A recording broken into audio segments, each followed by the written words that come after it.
फुलधारणा चालू झाली की अशा वेळी आपल्या शेतावरती बऱ्याचशा ठिकाणी बुरशीजन्य रोगाचा प्रादुर्भाव झालेला आपल्याला बघायला मिळतो। मग आपण बुरशीनाशकं वापरतो आणि बऱ्याचशा शेतकऱ्यांचं असं म्हणणं असतं की बुरशीनाशकं वापरल्यानंतर तुमच्या फुलाची गळ झालेली आपल्याला बघायला मिळते। मग नक्की ह्याच्यामागचं सत्य काय, तर तेच आपण आजच्या व्हिडिओच्या माध्यमातून जाणून घेणार आहोत।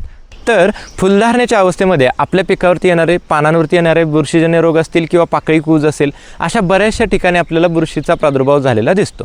ट्रायझोल ग्रुपमधले जर आपण बुरशीनाशकं वापरले, म्हणजेच ऑक्झोस्ट्रोबिन असेल, डायफेनेकोनाझॉल, प्रोपिकोनाझॉल आणि हेक्झाकोनाझॉल, ह्यापैकी कोणतंही जर तुम्ही बुरशीनाशक वापरलं तर त्याचा इम्पॅक्ट तुमच्या फ्लावरिंगवरती होत नाही।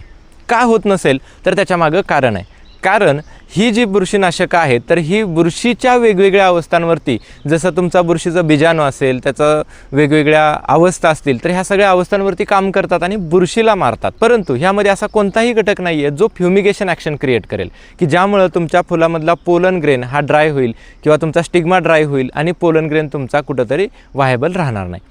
त्यामुळं तुमच्या शेतामध्ये ज्यावेळेस फुलधारणा चालू असते तर यावेळेस तुम्ही याचा वापर केला तर बुरशीजन्य रोग हे अतिशय चांगल्या पद्धतीनं रोखले जातात। परंतु तुमच्या पिकामध्ये येणारी जी काही मधमाशी आहे हिला पण जास्त प्रमाणात हानिकारक असा कुठलाच घटक ह्या बुरशीनाशकांमध्ये नसल्यामुळं ती पण तिथून लांब पळत नाही। त्यामुळे तुमचं पीक कोणतंही असो, जर तुम्ही ट्रायझोल ग्रुपचं कोणतंही बुरशीनाशक जर तुमच्या फुलधारणेच्या अवस्थेमध्ये वापरत असाल तर निश्चिंत होऊन वापरा, कारण तो बुरशीजन्य रोगांना पण चांगल्या पद्धतीनं रोखतो। त्यानंतर तो तुमचा स्टिग्मा ड्राय होऊ देत नाही, पोलन ग्रेनला काही हानी पोचवत नाही, त्यासोबत तो तुमच्या मधमाशीला देखील जास्त प्रमाणात रिपेलंट नसतो। त्यामुळे याचा वापर तुम्ही नक्कीच तुमच्या पिकामध्ये करू शकता।